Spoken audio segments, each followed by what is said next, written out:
are nothing without the women and men that give them meaning.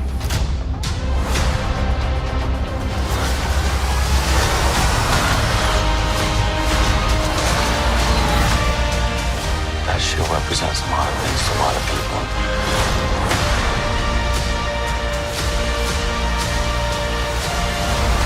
So we're partners, co-workers. Not necessarily a team. No.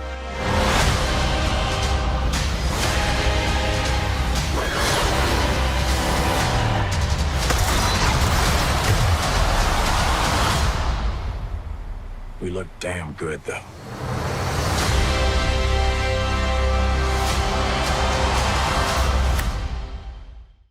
Welcome back, everyone. This is going to be my Falcon and Winter Soldier Episode 6 finale trailer video. I'll also talk about post-credit scene theories, obviously, because they have to wrap up so many storylines. So if you're new to the channel, be sure to subscribe to get all the episodes. I'll be doing Loki episode videos after this, too. That's going to be the next big Marvel Disney Plus series happening. But careful for spoilers for everything that's happened on Falcon and Winter Soldier so far if you have not been watching the episodes.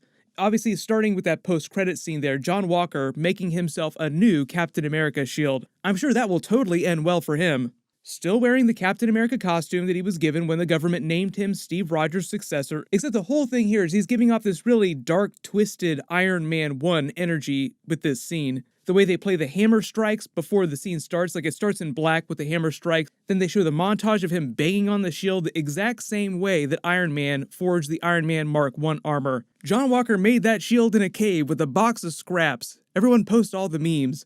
And the funny thing about that Iron Man moment, it's so iconic. Marvel has used it in so many of their trailers the last several years. They actually ended Avengers Endgame, the credits, with the sound of I think 5 hammer strikes. It was the closest thing that we got to an Avengers Endgame post-credit scene. Although technically there were some post-credit scenes that were supposed to happen that they wound up just sort of cutting out because they turned them into Disney Plus series. Like there was going to be a WandaVision post-credit scene setting up the events of WandaVision Episode 1, but Paul Bettany said that Kevin Feige called him and said, we gotta cut the scene because we're just gonna save that for when we get to the WandaVision episodes. But they did actually film footage in Avengers Endgame that was going to be for a post-credit scene for his character, for Vision and Wanda. But the whole thing with the hammer strikes is if you actually listen, if you rewatch Avengers Endgame, after the actual credits, you just hear 5 hammer strikes, and it's meant to be the bookend. Like you begin with Iron Man 1, he influences so much of the tone of all the movies that came during the Infinity Saga, so it only made sense that they would end the Infinity Saga with an Iron Man moment, the most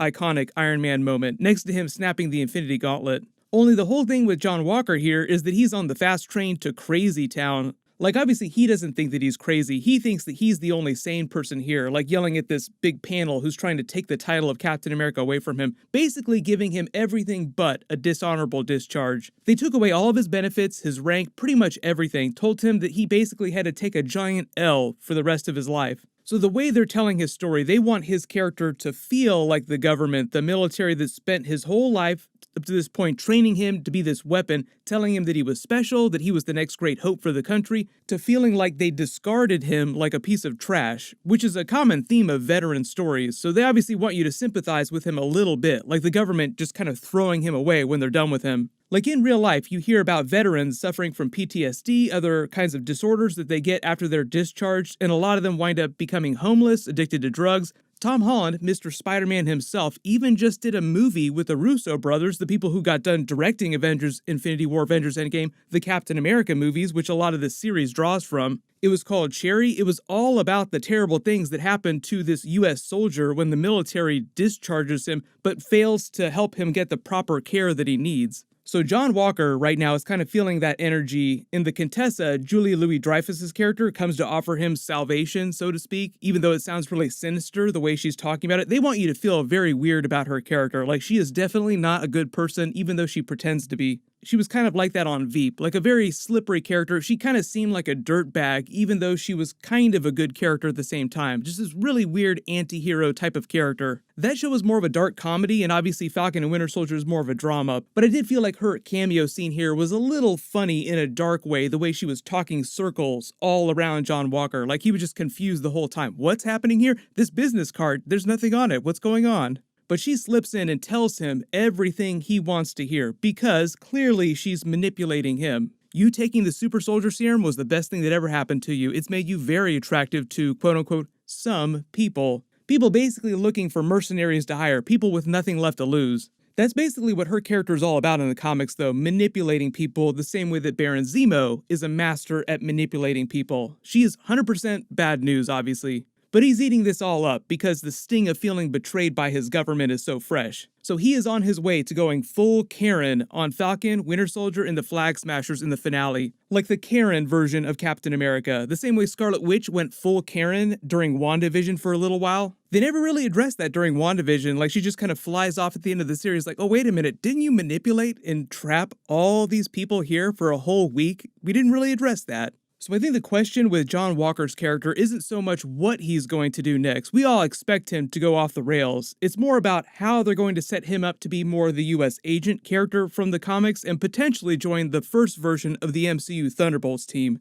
I know there are all kinds of theories about how they're going to end the series with his character, but I don't think you kill off a character like that. Like, he's got super soldier serum, he's got skills, clearly, and he's just really complicated, which I think just makes for really good drama and situations in potential Thunderbolts series. The whole thing with that, though, is that in order to be a member of the Thunderbolts, you kind of have to start out being a criminal in prison. That's the whole deal. It's like Marvel's version of the Suicide Squad. So that would mean that he'd have to be arrested at the end of Falcon and Winter Soldier in the finale at some point. They could potentially arrest him for violating the government's order to stand down and no longer act in any capacity against the Flag Smashers, which clearly he doesn't listen to because we see him fighting them in the finale trailer.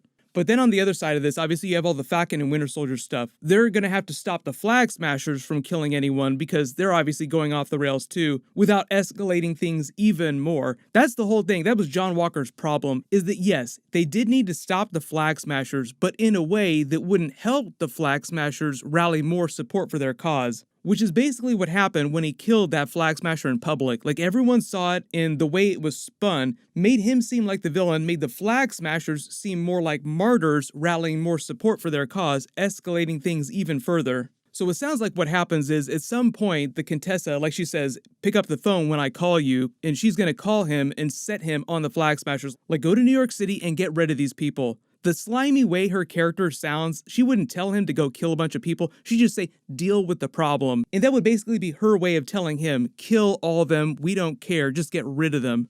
Remember, one of her comic book names is Madam Hydra, and you don't name someone Madam Hydra if they're a good character. Also, just talking about some of the fight scenes, the really cool thing about Falcon's new Vibranium Captain America suit, the wingsuit that he's looking at here at the end of episode 5, is you remember how John Walker ripped his old wings out, destroying his suit basically? Well, now Falcon has a vibranium wingsuit in addition to the original Captain America shield, which is vibranium itself. John Walker only has the regular metal shield, no vibranium weapons, no vibranium armor. So think about it this way, they get into a fight with each other, Falcon can basically slice his shield in half like butter with his wings. It'd be like Thanos slicing Captain America's shield with his giant axe weapon. And to boot, the entire wingsuit is way stronger just in general, so Walker wouldn't be able to rip the vibranium wings out this time. What I'm hoping for is that when Falcon puts on the new suit and heads into battle, he doesn't totally understand how all the new functions work, and because it's Wakandan vibranium tech, it's way more advanced with way more abilities than his old wingsuit.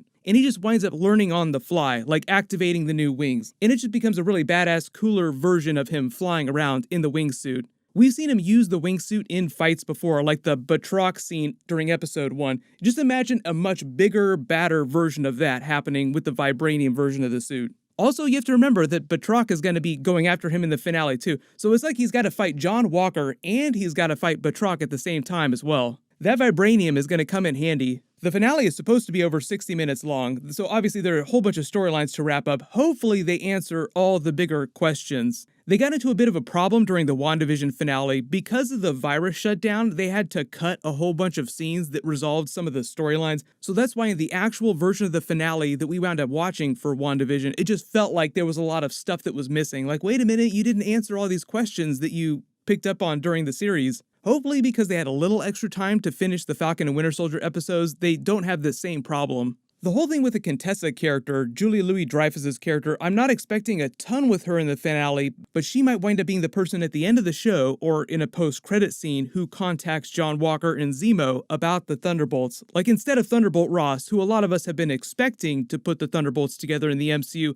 her character could be the one to start putting the team together. And because her character in the comics had this long-running association with Nick Fury and S.H.I.E.L.D. before she revealed she was a Russian sleeper agent, she could be working with Thunderbolt Ross on the DL. Like, her showing up in broad daylight at this big government hearing for John Walker implies that she has ties to the US government. I still think the evidence is stronger that she winds up being the power broker versus Sharon Carter. I think the whole thing with the Sharon Carter storyline, Emily Van Camp has been saying in her interviews that all Sharon really wants is to get the pardon from the US government so that she can go home. So everything she's been doing in Madripoor using Batroc the Leaper, the Flag Smashers, has something to do with that. My only complaint with her storyline is that they're kind of giving us the Cliff's Notes version. There are only 6 episodes. It'd be nice if we had 10 episodes so you had more time to spend with her character explaining exactly what she's been doing this whole time. But right now they're just implying that she's been playing both sides of this chessboard in order to get that pardon, manipulate events to her benefit. And if Julia Louis-Dreyfus's character really does wind up being the power broker, Sharon Carter could have some association with her, just trying to outmaneuver her.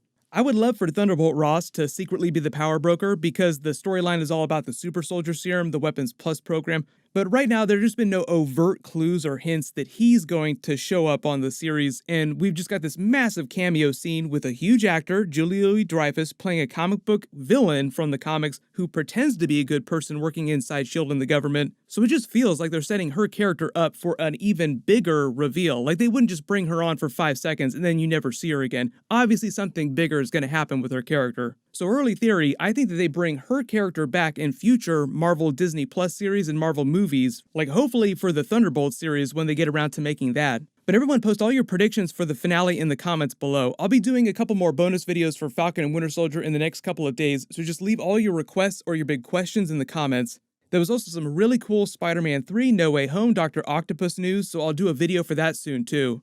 Everyone click here for my full Falcon and Winter Soldier episode 5 video, and click here for that brand new Thor 4 Love and Thunder first look teaser. Thank you so much for watching, everyone stay safe, and I'll see you guys tonight.